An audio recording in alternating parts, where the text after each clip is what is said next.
However, the destruction of the doomed train required an elaborate miniature set overseen by John Sturber.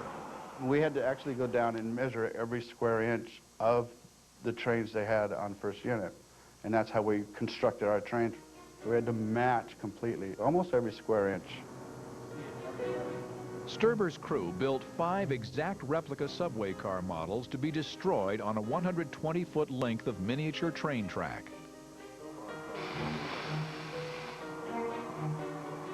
As construction of the 1/8 scale models was underway, another part of the effects team was busy visualizing how the scene would be filmed. In one early test, a cardboard cutout in the shape of a subway car was placed on a length of miniature railroad track. This showed the filmmakers where the best camera placement would be when film finally rolled. Oh, much better. Sturber's team also conducted tests to make sure the explosions wouldn't be too bright and blind the camera, or look too large in relation to the miniatures. And action.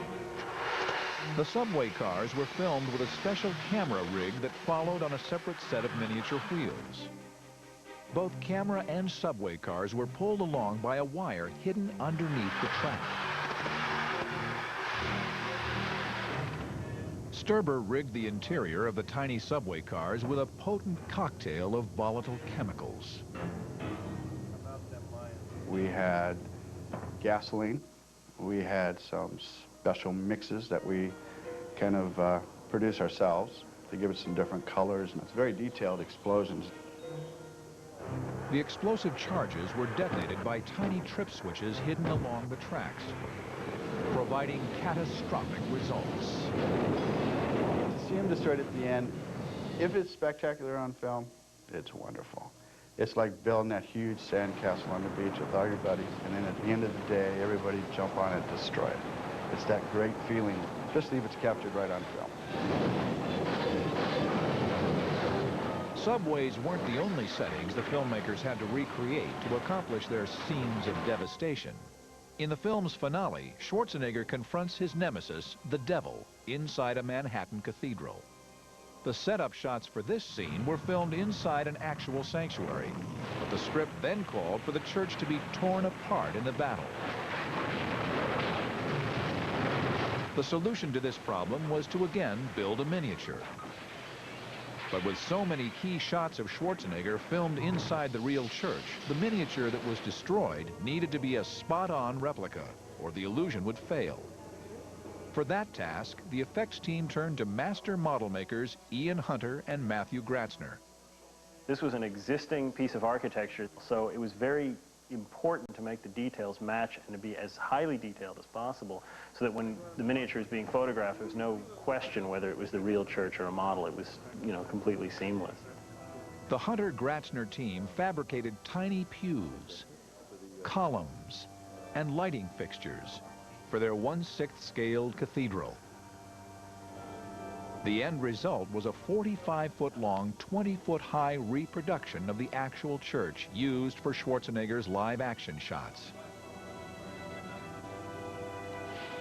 To break the stained glass windows in sequence, compressed air cylinders were positioned outside the set. The leaded glass was pre-cut so that the blasted fragments would be properly sized.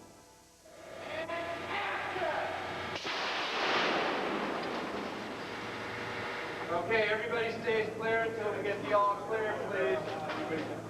A 6-foot-tall replica of the cathedral's dome was hoisted atop the miniature, and like the windows, pre-cut so it would fall apart on cue.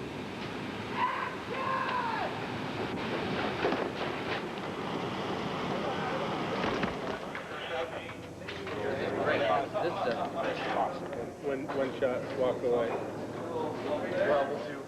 To create a violent, wood-shattering shot of the church's pews coming unhinged, the Hunter-Gratzner team devised an ingenious piece of machinery. A small trolley was attached to a steel track hidden under the miniature set's floorboards.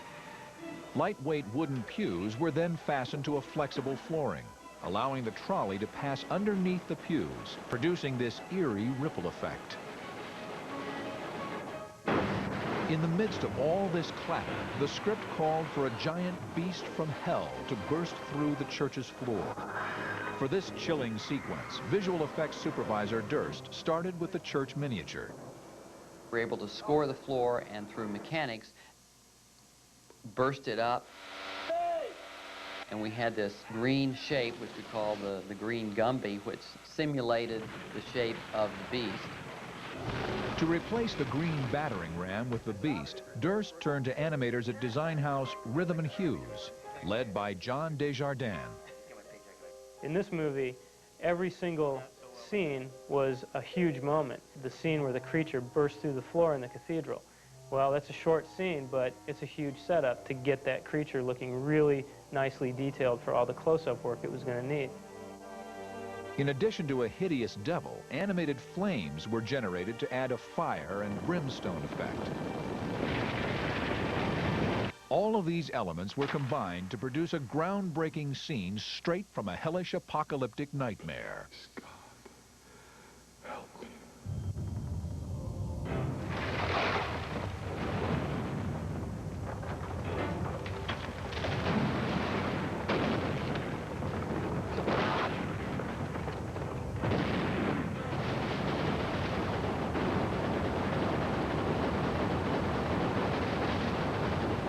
It is hard sometimes to spend months on a miniature and then in one quick second blow it up and it's gone. But when you capture it on film, that's where it lives forever. The spectacle of mass destruction never fails to grab an audience, thanks to the efforts of Hollywood's effects wizards who create movie mayhem.